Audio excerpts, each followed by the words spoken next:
கிறிஸ்துக்கள் அன்பான தேவனுடைய பிள்ளைகளே, ஆண்டவரும் உலக ரட்சகருமான இயேசு கிறிஸ்துவின் இணையற்ற நாமத்தினால உங்க எல்லாரையும் வாழ்த்தி ஆசீர்வதிக்கிறேன். இந்த ஜூன் மாதம் 30ஆம் தேதி மாதத்தின் கடைசி நாளிலே மங்கள வார்த்தை நிகழ்ச்சி மூலமாக உங்களை நேரடியாக பார்க்கறது எனக்கு ரொம்ப ரொம்ப சந்தோஷம். கர்த்தர் உங்களை ஆஸ்வதிப்பாராக. நிறைய பேர் காலையில் எழும்பி உட்கார்ந்து 6 மாதம் முடிஞ்சிருச்சு, இன்னையோட இன்னும் ஒன்றுமே கண்ணுக்கு முன்னால் தெரியலை, உள்ளங்கையளவுமே கூட தெரியலை, தூரத்தில் ஒரு வெளிச்சம் கூட தெரியலை, என்ன நடக்க போகுதே தெரியலை. 2025 வருஷம் தொடங்கி பாதி வருஷம் இன்னைக்கோட முடியுது. ஆனால் இன்னைக்கு வரைக்கும் எனக்கு எதுவும் விடிவு காலம் வரலன்னு கண்ணீரோடு இருக்கிறீங்களா? கவலையே படாதீங்க. இன்னைக்கு கர்த்தர் ஒரு நல்ல மங்கள வார்த்தையோட இந்த மாதத்தின் கடைசி நாளிலே உங்களை சந்திக்கிறாரு.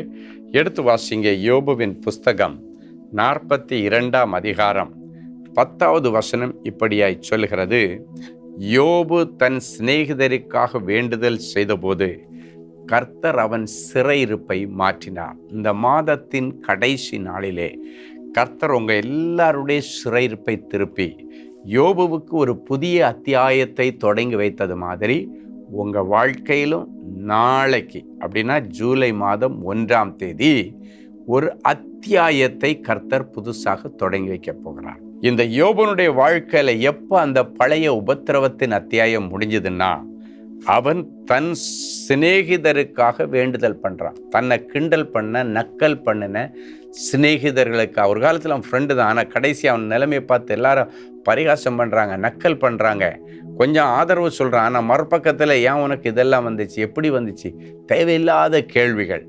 ஆனாலும் அப்படிப்பட்ட தன்னுடைய நண்பர்களுக்காக யோபு கர்த்தரிடத்தில் வேண்டுதல் செய்யும் பொழுது ஆண்டவர் யோபுவனுடைய சிறையிருப்பை திருப்பி இந்த வசனத்துக்கு பிறகு அவருக்கு புதிய ஒரு அத்தியாயம் வாழ்க்கையில் உருவாகுது.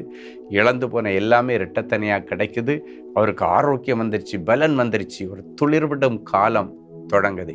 இந்த 30ஆம் தேதி மாதத்தின் கடைசி நாளில் நீங்களும் உங்களுக்கு விரோதமாக இருக்கிறவங்களுக்காக ஜெபம் பண்ணுங்க. உங்களை நிந்தித்தவர்களுக்காக, அவமானப்படுத்தினவர்களுக்காக, உங்களை அற்பமாக எண்ணினவர்களுக்காக, உங்களுக்கு தெரிஞ்சு அக்கம் பக்கத்தில் கஷ்டப்படுகிறவர்களுக்காக, உங்களுக்கு தெரிஞ்சு அக்கம் பக்கத்தில் இருந்து வேதனையோடு வாழுகிறவர்களுக்காக, ஏழைகளுக்காக இன்னைக்கு ஜெபம் பண்ணுங்க.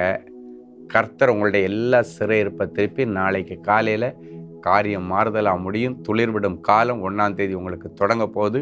புதிய அத்தியாயத்தை தொடங்க போறீங்க. எல்லா சிறையிருப்புகள் மாறும். உன்னுடைய கடன் என்கிற சிறையிருப்பு மாறும், உன்னுடைய அவமானம் என்கிற சிறையிருப்பு மாறும், உன்னுடைய கொள்ளை நோய் என்கிற சிறையிருப்பு மாறும், உன்னுடைய எல்லா விதமான ஆவிக்குரிய பாவ வாழ்க்கைக்கு கர்த்தர் இன்றைக்கு ஒரு முடிவை கொண்டு வந்து ஒரு பெரிய மாற்றத்தின் வாழ்க்கையை கர்த்தர் கொடுக்க போகிறார்.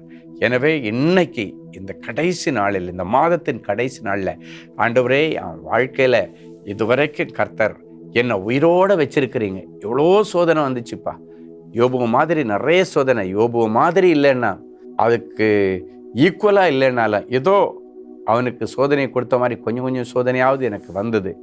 ஆனாலும் அதன் மத்தியிலும் என்னை உயிரோடு வச்சிருக்கிறீங்களே, உங்களுக்கு நன்றின்னு சொல்லுங்க.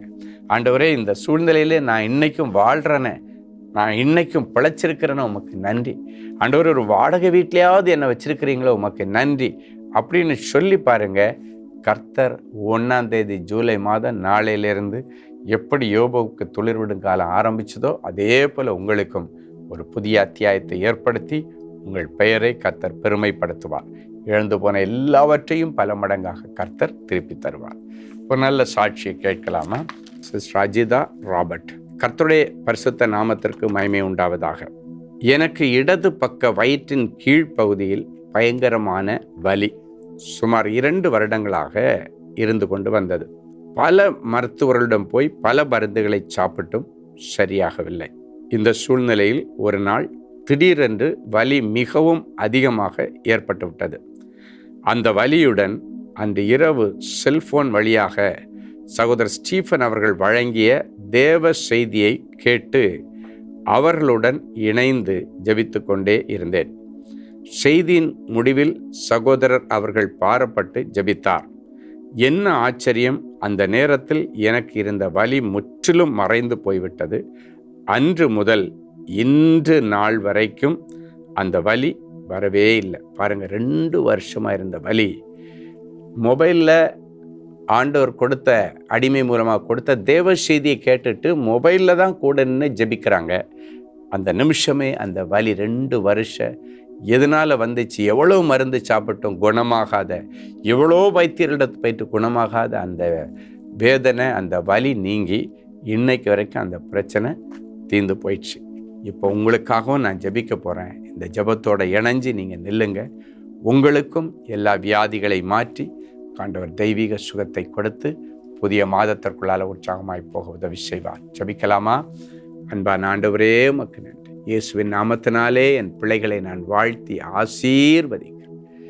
யோபு தன் சிநேகிதர்களுக்காய் ஜெபித்த பொழுது அவன் சிறையிருப்பை மாற்றின தேவனே, அவனுக்கு புதிய பலனையும் ஆரோக்கியத்தை சத்துவத்தையும் அதே போல இழந்து போன சகலத்தையும் திருப்பி கொடுத்த ஆண்டவர், இந்த நிகழ்ச்சியை பார்த்து கொண்டு உடைய சமூகத்தில் அழுது ஜெபித்து கொண்டிருக்கிறேன் பிள்ளைகளுக்கும் அப்படியே செய்யும். சரீரத்தில் தெய்வீக பலன், ஆரோக்கியம், சுகத்தை தாரும். எல்லா சரும வியாதிகள் மாறட்டும், தோல் வியாதிகள் மாறட்டும்.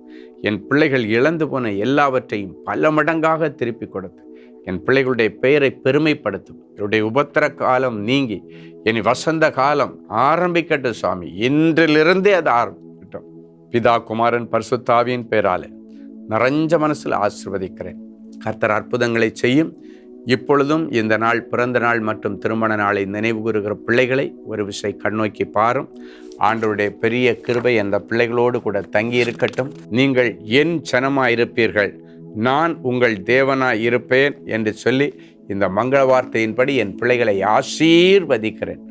இவர்கள் எல்லாரும் உம்முடைய ஜனங்களாயிருந்து நீர் அவர்கள் தேவனாயிருந்து இந்த வருஷம் முழுவதும் ஆச்சரியமாய் நடத்தும். இயேசுவின் மூலம் பிதாவே, ஆமென். அன்பு தேவனுடைய பிள்ளைகளே, இந்நிகழ்ச்சியின் மூலம் நீங்கள் பெற்றுக்கொண்ட ஆசீர்வாதங்களையும் உங்கள் ஜெப விண்ணப்பங்களையும் அனுப்ப வேண்டிய முகவரி: தேவனின் அன்பு ஊழியங்கள், Vinayak avenue, OMR road, Okkiyam, Thoraipakkam, Chennai 600097. மேலும் 24 மணி நேர ஜெப உதவிக்கு 044-24547-999 மற்றும் 9941150999 என்ற எண்களுக்கு தொடர்பு கொள்ளுங்கள்.